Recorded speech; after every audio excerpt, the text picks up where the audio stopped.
Now, according to the United Nations, good governance is measured by factors such as participation, rule of law, as well as transparency, responsiveness, equity, and inclusiveness. Also, effectiveness, efficiency, and accountability are also core values that are measured or you can use to measure governance. And going by all these factors, the question is how well has Nigeria, especially under this present administration, fared in meeting up with these requirements to not just its people, but to the development of the nation with the available resources. We have joining us now via Zoom to discuss this and more, the Minister of Science, Technology and Innovation, Dr. and the Senator, Olorunniyi Mamora. Thank you very much, Senator Mamora, for speaking with us on TVC Breakfast. So you came on in the news of recent calling for what you called a national rebirth and restoration project to bring back our core values. Tell us more about that. Right. Yes, thank you very much for having me this morning show, breakfast show. Yes, you see, if you recall way back in 2015 or preparation for the 2015 presidential elections, you recall that I was the Deputy Director General of that campaign, APC campaign, with General, as he was then, Muhammadu Buhari as our presidential candidate. And our mantra was change. And I recall that quite a number of people from within and outside of the country, came to see me in office, and they were just wondering, what is this concept of change that we're talking about? And I took my time to explain to them. And in explaining this to these ones that came to me and groups, I coined what I call the 3 R's. The first is rebirth, national rebirth. And the second is rebuild. And the third is restore. So, with all the respect to non-Christians, in Christendom, we say that except you are born again, you cannot enter into the kingdom of heaven. So, because prior to the coming of this administration, a lot of things were just, not right in terms of how, things were being done and all that. So I felt there was need for us, in terms of trying to imbibe that concept of change, that we as a nation, we needed national rebirth. That is a new beginning as to how we do things, how we manage ourselves, national rebirth in totality. So that's the concept of that. Then rebuild. You recall that again, that our institutions, they have become dilapidated. We've had institutions whose walls are broken down. So that's where the concept of rebuild, came in. And the third is the issue of restore. And what are we restoring? We are restoring values in the system, values that have been diminished, if not totally pulled down in the system. Family values, societal values, even national values. Don't forget that in our Constitution, under fundamental objectives and directive principles of state policy, You have section 23 talks about national ethics, which include integrity, dignity of labor, social justice, religious tolerance, and patriotism. So, but what do you see these days? These values have been eroded, if not totally subverted. The get rich quick that we see all over the place, various forms of rituals, to make money, become rich and all that. These have taken over the society. Of course, all forms of violence. So these are the things that are embedded in these three concepts that I talked about: rebirth, rebuild, and restore. So there was need for us to start, putting in place programs that will enable us achieve these three concepts within the ambit of the change mantra. Well, some people have said that revamp, rebuild, and restore is a very interesting catchphrase, to use. But we're just discussing oil theft in Nigeria and the preponderance of this looting from the oil sector and our revenue. When we are borrowing billions, this is money that we have here being stolen just from before our eyes. That we have not even reached the level of revamp here, not to talk about restore or even rebuild. Well, you see, we must also accept the reality that in the life of a nation, 8 years is infinitesimal. You see, the whole concept of democracy, which I always try to point out to people, is that it's a process. It's a process, and it's not a destination. If democracy were to be a destination, Britain would have been there after about 500 years of the practice of democracy. America will have been there after over 200 years of the practice. So it's a process that is self-refining. So we continue to work at it. It's not a magic wand in any way. The challenges will be there, but we'll continue to work on these challenges. But in so doing, we also have to bring on board we have a constitution, which we say is the ground norm, is the supreme law of the land and all that. But at times, I just ask myself, do we really follow this constitution in terms of what we do for ourselves and all that? For example, irrespective of what the manifesto of any party is, in fact, you cannot even do anything that is not guided by the Constitution, because that's why we say the Constitution is supreme. Whether the laws, whether the regulations emanating from laws and all that. It's under Chapter 2 of the Constitution, which talks about fundamental objectives and directive principles of state policy. You have Section 14(2)(b) talks about security and welfare shall be the primary purpose of government. So it doesn't matter at what level of government, whether it's at the local government, at the state, or the federal level, primary purpose shall be security and welfare.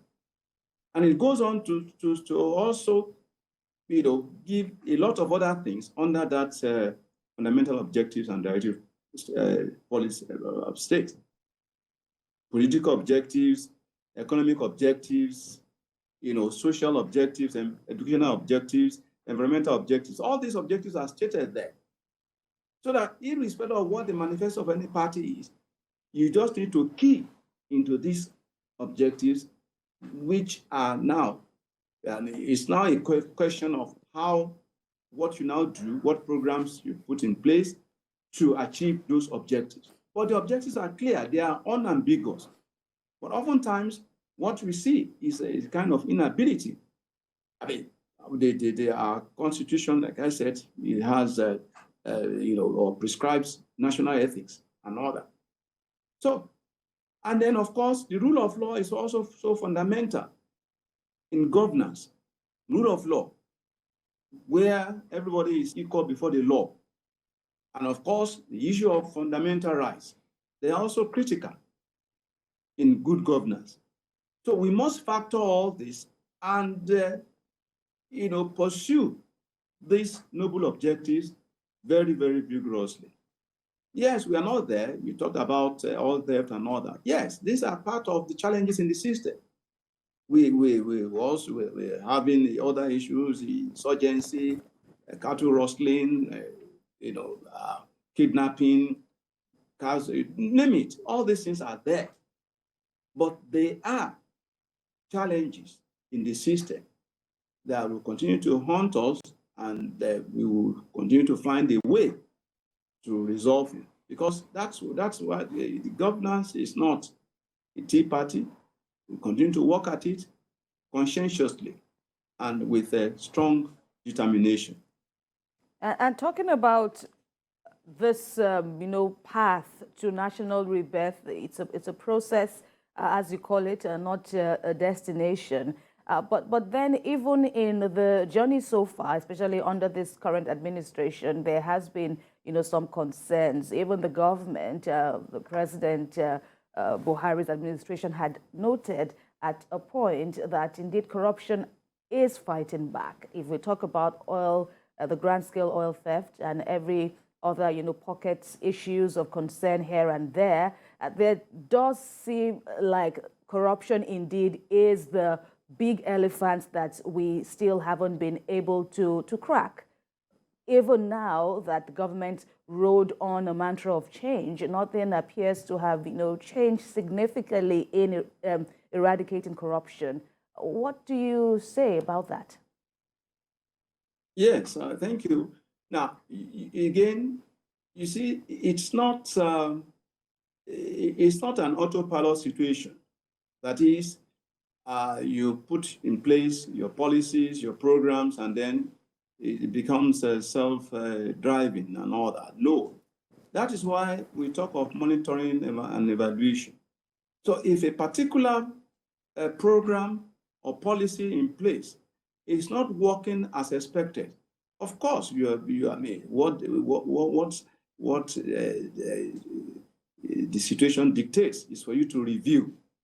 Take, for example, we are not there yet, no doubt, but when you compare the level of the insurgency or banditry that we had, say about 2-3 months ago, so we compare it to what is, obtaining as at this point in time, there is some, should be some measure of success regarding what our security, people have been able to do. It's because they had to sit down, re-strategize, look at the plans that were on ground before, and see what to do to change that original plan, and then see. At the end of the day, what you want is success in the reduction of these violent crimes, banditry and what have you in the system. And on a gradual basis now, the insurgency situation, the banditry situation, Boko Haram, what have you, all these crimes are being curbed right now compared to what the situation was about 2, 3, 4, 5 months ago. So that's what we are saying. So it's a continuous process. And I believe we'll get there. We'll get there. And I did say earlier on that an 8-year period in the life of an administration is infinitesimal in terms of the life of the whole nation regarding what goals that have been set, not just by the Constitution, but even by the government in power at a given point in time. But the important thing is to continue to work at it, continue to see what changes that need to be made in the system to achieve those lofty objectives. All right, Senator Mamora, I'll put you on hold, please, and return to continue our conversation with you. Please stay with us on TVC Breakfast. Okay, thank you.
Thanks a lot for staying with us on TVC Breakfast. And we've been speaking with the Minister of Science, Technology and Innovation, Dr. and Senator Oloronimbe Mamora, and he has been speaking about the National Rebirth Project. Thanks for hanging on with us, Senator Mamora. Over now to Sam for more questions. Now, your ministry, science and technology and all that, comes to the focus when we look at the whole issue of insecurity and even banditry, even oil theft. What is the place of technology from your point of view in handling all of this problem? Because people believe that with adequate technology, you can actually solve at least 60% of the problem, because you know who is doing what, when they are doing it, how they are doing it, and then it helps with response and strategies.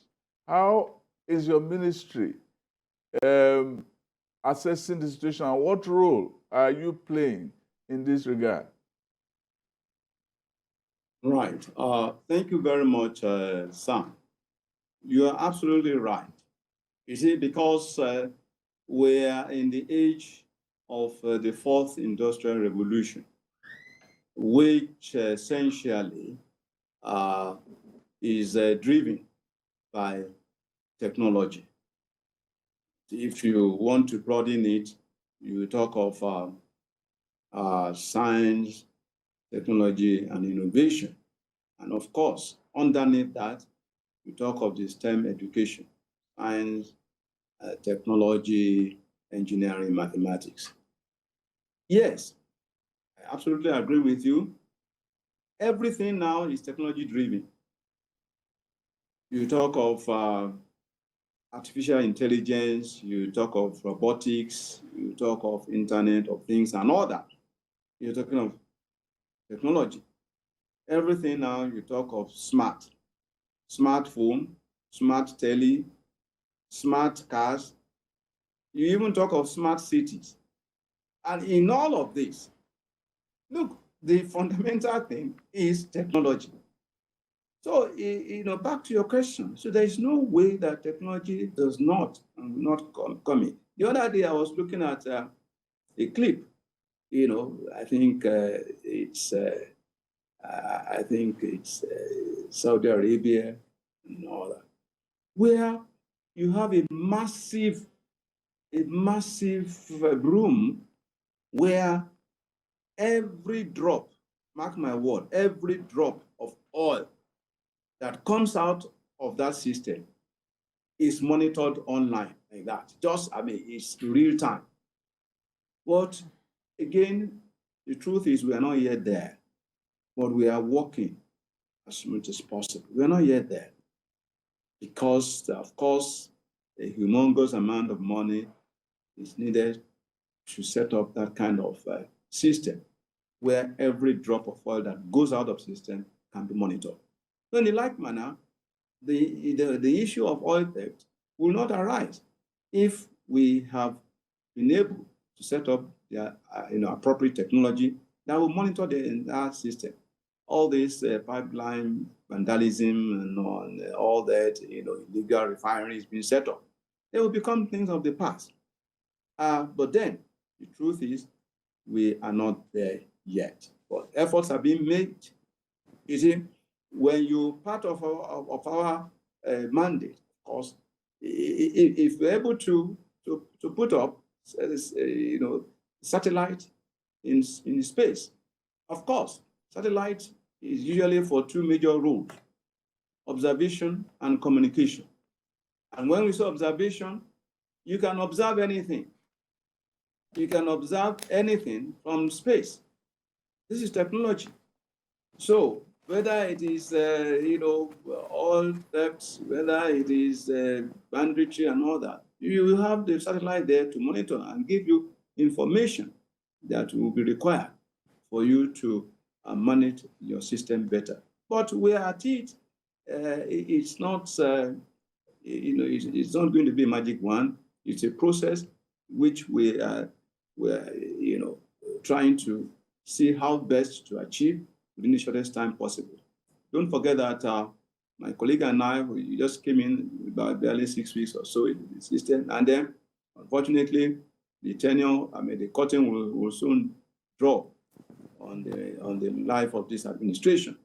So our goal is to look at what we call the low-hanging fruits that can give us quick wins.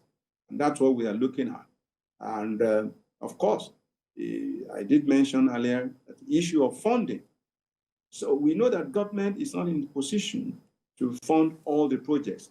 And that's why we are now exploring the options available, which include private sector involvement, kind of PPP, public-private partnership.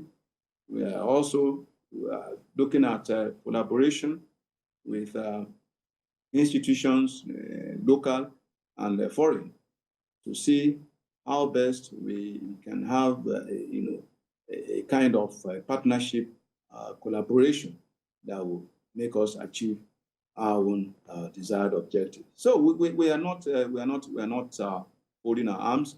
We are pushing, and of course using the resources available, and then hoping that we will be able at least to make a difference.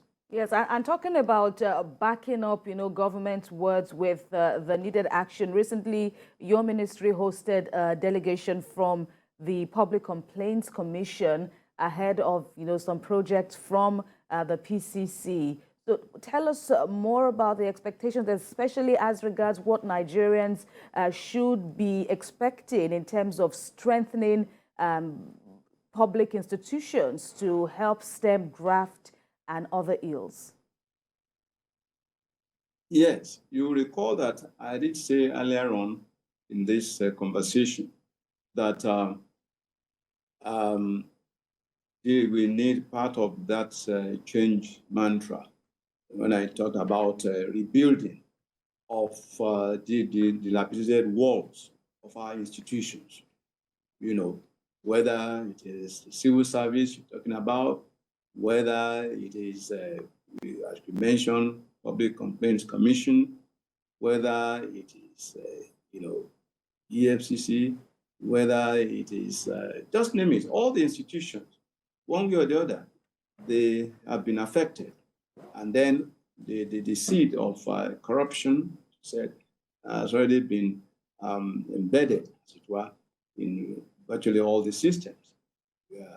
Not necessarily financial corruption. There are other forms of corruption in the system, but you see, with technology, you can make things work faster and achieve better results. So we are, we're looking at how technology can be applied in terms of monitoring and getting things done faster and better. is all about technology because it's about information. It's about data. What information do you have? What data do you have that you can work on? You need data for planning. You need data to measure growth, to measure success. And these are things that can be done just, by the press of a button. So this is the role of technology, what we're saying. But again, don't forget, even to make technology work, you need energy, to drive the system. And that's where, again, we are keen on renewable energy, because everything is technology driven. You must have that efficient backup of energy to drive the system. So it's all connected one way or the other. And that we are doing as much as possible, pursuing, like I said, what we see as low-hanging fruits that can give us quick wins, as to make at least some bit of difference, even within the short time available. Don't forget, we are also going into electioneering, which naturally will affect, governance one way or the other, because we all in our positions as political leaders. So we also need to get involved without necessarily allowing governance to suffer, in the process of electioneering. Well, people have believed that we have a lot of young people who have shown great enthusiasm for technology, and we've signposted that with the witness of the visits of top technology players in the world, like Zuckerberg, who came here and spoke a lot about technology hubs in the country. There's a sense that the government is not even involved in any of this way in terms of creating a template or a grand plan for Nigeria's technological development. For instance, you just said that efforts are being made, which is a little vague. If efforts are being made, what is the grand plan? I mean, the government like this, as spending 8 years, should have had a grand plan, a template for technology, because technology is the center of the world at this moment. That it should be a focal point. Your ministry should be as a beachhead of every effort being made by government. But I don't see anybody making any reference to your ministry. Did you meet any sort of grand plan or template to bring Nigeria into the 21st century? Because it seems that we are still behind. Yes, Sam, we are behind, no doubt. But we will not. We may be behind, but we will not be left behind. Because there is a world of difference between being behind and being left behind. And I can tell you that it is not true that the ministry is not doing anything. That's not true. You see, you also need to appreciate the nature of our governance system, which is a factor. You see, we pride ourselves as a federal republic. But I tell you that out there, people do not really agree. That's why we continue to battle with the issue of devolution of powers and all that. At best, some will describe our federalism as a cooperative federalism, because the federal government is overburdened, and there are too many things that you need the buy-in of the states to get done. That is the fundamental issue. There are too many things that you need the cooperation and the buy-in of the states to get done. So it's not a situation where the federal government can just jump, if you like, jump into the arena. And specifically on this issue of technology hubs, that is the grand plan. Technology hubs in each state. of the Federation and the FC. We have that plan on ground. But again, we can't just jump into any state without that partnership, without handshake with the state concerned. This is the issue, and that's the way it is in all our. We won't forget that by the grace of God and the benevolence of Mr. President, I was in health. I was in health up to just about 6 weeks or thereabout ago. And I know what happened in terms of our health institutions. And it's the same problem that's replicated all over, where you just have, bills emanating from maybe the National Assembly, bills for establishment. If you go to establishment of hospitals, whether medical centers, whether federal teaching hospitals, or orthopedic hospitals, or name it, all these things, these bills just come like that for establishment. And at the end of the day, how many can you manage when the existing ones are even gasping for breath? The same thing for educational institutions. As we speak, despite what we are going through in the educational sector, in terms of funding of the universities, colleges of education, and what have you, some people are still pushing for establishment of more universities. So these are the things. So in establishing a technology hub in any state, we need that buy-in, and we need that collaboration. We need the synergy. We need the collaboration.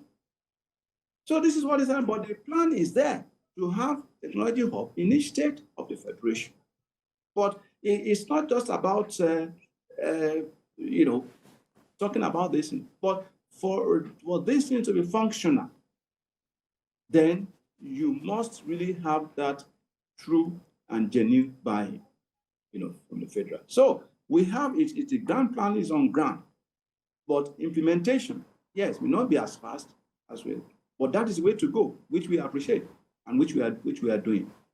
Well, unfortunately, but we just have our limitations. Right. That's the point unfortunately, universities, federal universities, and some state universities are still on strike since February this year. But then I think I should still ask about, what role you think your ministry can play. And I think it's also pretty obvious looking at, this mandate that you have in science, technology, and innovation. The university structure would also be a fine place now to test the waters, so to speak, and be more involved, especially for youth coming up with projects that can be at par with their counterparts on the international scene. Senator Mamora, what's your take on that?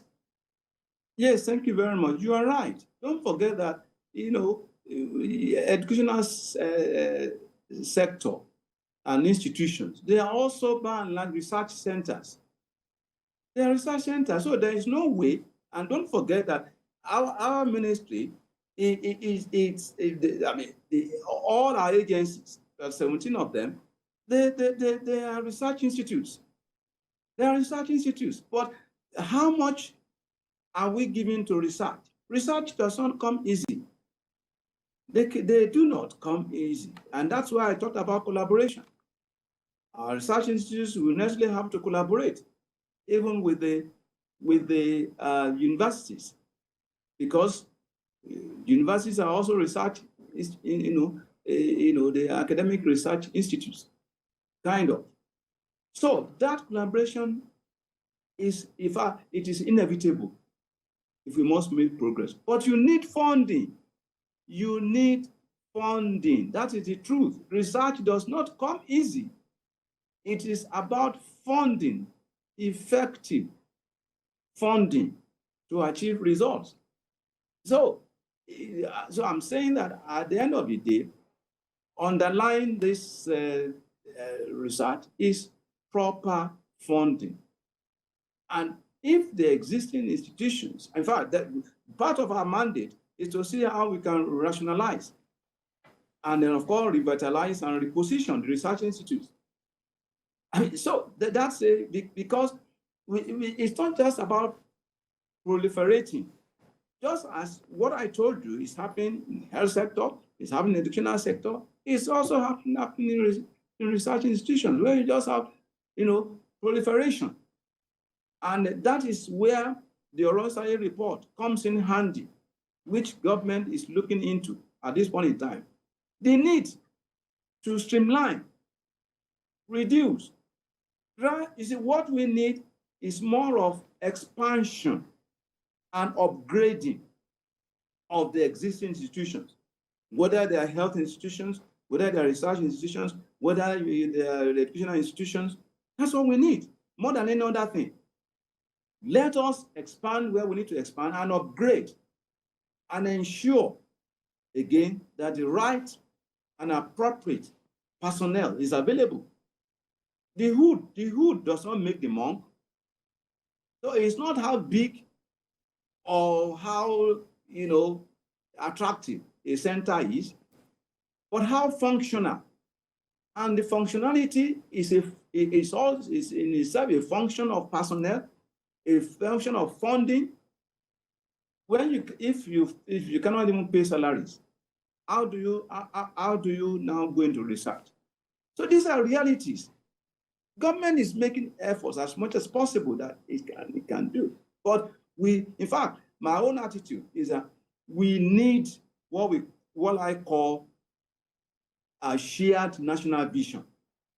We need it where we can agree through a collective process and say, look, this is what we want to do. And it will not matter who is there, whether the party in government, but that having agreed to that nationally shared vision, it will be pursued to the logical end. And if you want me to give an example, look at the second Niger bridge. Then we have been on it for about 20 years or more now. It should never be. Don't forget that the cost will continue to multiply because of the vagaries in the economy and, of course, exchange rate and all that. But if, as at the inception of that project, subsequent administrations have, keyed into it, it will not. But thank God, it's this administration now that will complete that project that has been on. Look at Lagos Ibadan, that has also been on for so many years. Why should it be? It shouldn't be that way. Look at our rail infrastructure, and we must give kudos to this administration in terms of infrastructural renewal, because a lot of projects met on ground.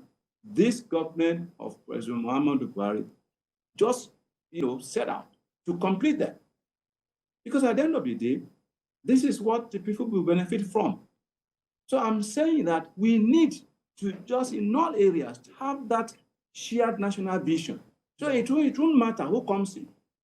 It's a priority, and we will follow it to a logical end. All right. That's the way it should be. There are so many projects. One can go on, and that's why at the end of the day, because these are not followed up, you end up with what I call abandoned project syndrome. All right, Senator Mamora, we say a big thank you. This would be a very fine place to rest our conversation for now, and we will most definitely be reaching out to you again to come on board and talk some more, especially now that campaigns will open formally this week. Thank you very much, Honorable Minister of Science, Technology and Innovation, Dr. and Senator Olorunimbe Mamora. Thank you very much for inviting me. It's a pleasure in regards to all the men and women in the house. Sam, thank you very much. Thank you.